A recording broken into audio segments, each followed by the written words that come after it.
Il y a bien longtemps, dans un pays lointain, vivait une fille de grande beauté qui s'appelait Cendrillon. La mère de Cendrillon était morte depuis bien longtemps et son père avait dû élever sa petite tout seul. Un jour, le père décida de se remarier. Elle a transformé la vie de Cendrillon en enfer. La nouvelle épouse de son père s'installa dans la maison avec ses deux filles. Depuis les premiers instants de leur rencontre, la grande-mère ne put supporter la vue de Cendrillon. Ses deux filles et elle étaient extrêmement jalouses de la beauté de la jeune fille. Ses sœurs étaient bien moins jolies. Elle était grossière et mal élevée. Un jour, le père de Cendrillon dut quitter la maison pour un voyage long à cause de son travail. Au milieu de sa belle-mère et ses vilaines filles, la vie de Cendrillon devient alors un enfer. Tandis que Cendrillon se promenait dans le jardin, accompagnée des oiseaux comme d'habitude, la femme de son père s'approcha d'elle. « À partir d'aujourd'hui, tu iras installer dans le grenier et tu t'occuperas du ménage de la maison. Et puis, je ne veux plus te voir te promener avec ces vêtements. » Cendrillon n'a pas compris ce qui s'est passé, mais elle n'avait pas d'autre choix que d'obéir. Elle ramassa ses affaires et monta s'installer dans le grenier. À partir de ce jour, Cendrillon dut s'occuper toute seule de toutes les tâches de la maison. C'était très fatigant, et de l'autre côté, ses sœurs la regardaient d'un air moqueur et sans pitié. Bien essuyer le sol. Tu ne vois pas qu'il est sale de ce côté? Regarde, tu as laissé le reste du pomme là-bas. Cendrillon n'avait pas d'amis que les souris et les petits oiseaux qui venaient la voir à sa fenêtre. Quand elle avait trop froid la nuit, elle descendait discrètement les escaliers pour aller se réchauffer devant la cheminée chaude. Pendant que Cendrillon vivait dans cette vie misérable, une annonce exceptionnelle fut faite dans tout le royaume. Notre prince va bâtir un grand bal au château. Toutes les jeunes filles pas mariées sont conviées par Sa Majesté à participer à ce bal. Quand elle entendit cette annonce, les deux vilaines sœurs se précipitèrent pour avertir leur mère. « Vous devez être les plus belles jeunes filles du bal. Il faut que le prince choisisse l'une d'entre vous. » Comme ça, nous vivrons toutes au palais, n'est-ce pas, maman? Premièrement, nous devons vous trouver des robes et des souliers dignes pour cette occasion. Mes filles, venez, nous allons faire des emplettes. La mère et ses filles quittèrent la maison. Cendrillon, qui avait tout entendu, les regarda s'en aller le visage triste. Les préparatifs durèrent plusieurs jours. Elle était devant le miroir, confiant qu'elles seraient les plus belles du bal. Enfin, le grand jour arriva.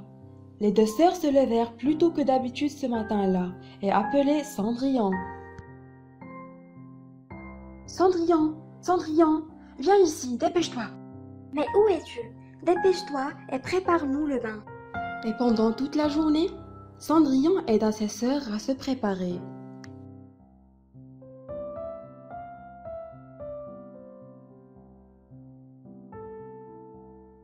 Vous êtes magnifique, oui, vous êtes magnifique. Cendrillon rassemble tout son courage et demanda à sa belle-mère. « Pourrais-je aller au bal moi aussi? » Oh, qui, toi? Le prince cherche une fiancée, ma pauvre fille. Pas une servante. Venez mes filles, nous allons être en retard pour le bal. Et toi, assure-toi d'avoir fini ton travail avant de te coucher. La mère et ses filles se mirent en route vers le palais. Restée seule à la maison, Cendrillon se mit à pleurer. À cet instant, elle vit apparaître une lumière lumineuse. Cendrillon ne comprenait pas d'où vient cette lumière. Elle la regarda fixement, et soudain, au milieu de la lumière, il vit surgir une magnifique fille. « Ma belle Cendrillon, ne pleure pas. Toi aussi tu vas aller au bal du palais. » Cendrillon n'en croit pas ses yeux. Sous le choc, elle demanda Mais comment? Regardez de quoi je ressemble. Ne t'inquiète pas, fais-moi confiance, je suis là pour t'aider. Apporte-moi une grosse citrouille du jardin et une belle souris. Cendrillon ne comprenait pas pourquoi la fille lui faisait cette telle demande, mais elle a obéi sans discuter. D'abord, elle alla à la cuisine et prit une grosse citrouille. Puis, elle monta au grenier pour chercher ses amis les souris et redescendit avec elle. Avec sa baguette magique, la fille transforma la citrouille en magnifique carrosse. Puis, elle se tourna vers les souris. Elle changea l'une d'entre elles en chauffeur privé. Enfin, la fille se dirigea vers elle. Elle l'effleura de sa baguette magique pour transformer ses vieux vêtements et sales à une robe élégante et belle.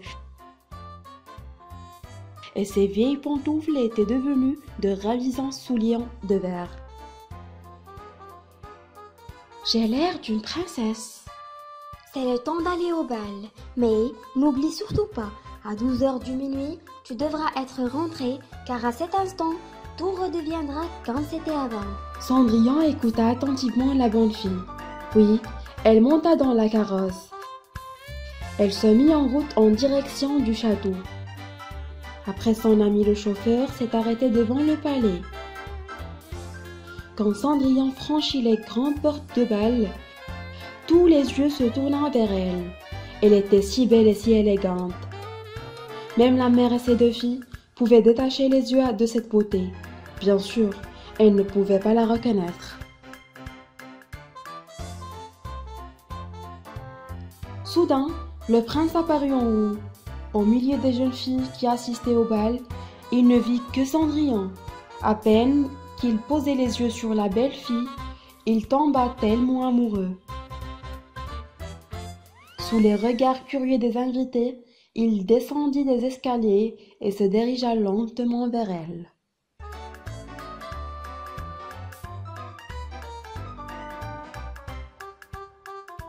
Les deux sœurs étaient toutes excitées de voir le prince s'approcher d'elles.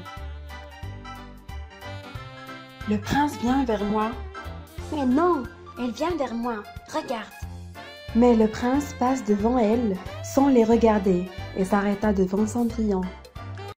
Charmante jeune demoiselle, voulez-vous m'accorder cette danse? Le prince et Cendrillon se mirent à danser sous les regards des invités. Cendrillon était tellement captivée par la musique et la danse qu'elle avait l'impression qu'il n'y avait plus que le prince et elle dans la salle de bal. Ils dansèrent tout le soir sans arrêter. Absorbée par la danse, souriant, ne voit pas les heures passer.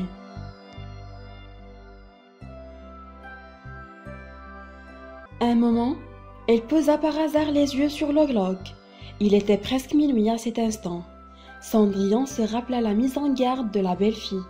Mais n'oublie surtout pas, à 12h du minuit, tu devras être rentré, car à cet instant, tout redeviendra comme c'était avant. Soudain, Cendrillon s'enfuit brusquement de la salle en abandonnant le prince. Alors qu'elle descendait les marches du palais en courant, elle a perdu une de ses souliers. Mais elle n'avait plus le temps de les ramasser. Tandis qu'elle continua de courir, l'horloge sonna le dernier coup de minuit, et tout devint brusquement comme avant. En sortant pour la chercher, le prince trouva le soulier perdu sur les marchés du palais. Trouvez de qui appartient ce soulier. Faites-le. Essayez à toutes les jeunes filles du royaume. Allez, retrouvez-la. Enfin, Cendrillon rentra chez elle, très fatiguée d'après la course. Puis, elle est montée au grenier pour récupérer son souffle. Là, elle repensa à la soirée qu'elle a passée avec le prince. Elle disait qu'elle n'avait aucune chance de l'épouser. Les hommes du prince allèrent frapper à la porte de chaque maison dans le royaume pour retrouver la jeune fille à qui appartenait le soulier.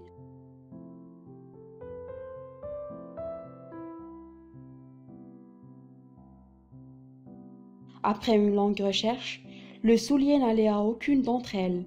Enfin, les hommes du prince arrivèrent à la maison de Cendrillon. En voyant la carrosse royale s'arrêter devant la maison, la jeune fille fut folle de joie. Mais, alors qu'elle apprêtait à sortir de sa chambre, sa belle-mère apparut. « Où penses-tu aller? Tu voudras peut-être essayer le soulier? Tu pensais que le prince va même te regarder? Pauvre fille. Avec un rire sarcastique, la mère referma Cendrillon dans le grenier. Non, ouvre la porte, je vous en supplie. Les hommes firent d'abord essayer le soulier pour les deux sœurs, mais elle avait les pieds trop longs. Regardez, vous avez vu, elle me va parfaitement. L'autre fille l'a essayé, mais elle avait les pieds trop courts. Je devrais peut-être essayer l'autre pied. Mais, quoi qu'elle fasse, les souliers étaient trop petites. Pendant ce temps, Cendrillon tentait par tous les moyens de s'échapper de sa chambre. Mais la fenêtre était trop haute. La pauvre jeune fille fondit dans larmes. Ses amis les souris s'approchèrent d'elle et la voyant pleurer. La méchante mère m'a refermée ici. Il faut lui prendre les clés. Une de souris se glissa sous la porte et descenda dans l'escalier. La mère était en train de raccompagner les hommes du prince qui s'en allaient. Revenez demain. Elles ont tellement dansé et leurs pieds sont tout gonflés. La souris sauta sur la jupe de la belle-mère et il a pu prendre les clés et fila au grenier, puis elle glissa les clés sous la porte. Folle de joie, Cendrillon ramassa les clés, ouvrit la porte et descenda les escaliers vers les hommes du prince. Mais comment? Comment il est dû sortir? Attendez, moi aussi je vais essayer les chaussures. La mère et ses deux filles éclatèrent ensemble d'un rire hystérique. Il suffit. Les hommes du prince éclairent. Nous devons essayer les chaussures à toutes les jeunes filles. Quand Cendrillon glissa son pied dans le soulier, tout le monde était surpris. Les souliers lui allaient parfaitement. Jeune fille, cette chaussure t'appartient? Cendrillon dit oui de sa manière. Veuillez nous suivre au palais, je vous prie. Les gardes accompagnèrent Cendrillon jusqu'à le palais, puis la conduisirent auprès le prince. Dès qu'il croisa son regard, le prince reconnaît la jeune fille avec qui il lui avait dansé. Enfin, je t'ai trouvé, ma princesse. Voulez-vous m'épouser? Avec des larmes de joie, Cendrillon acceptait la proposition du prince. Ils se mariaient et vivent heureux pour toujours. Salut, j'espère que vous allez bien. Abonnez-vous à notre chaîne Magique Français pour recevoir toutes les nouvelles vidéos. Au revoir.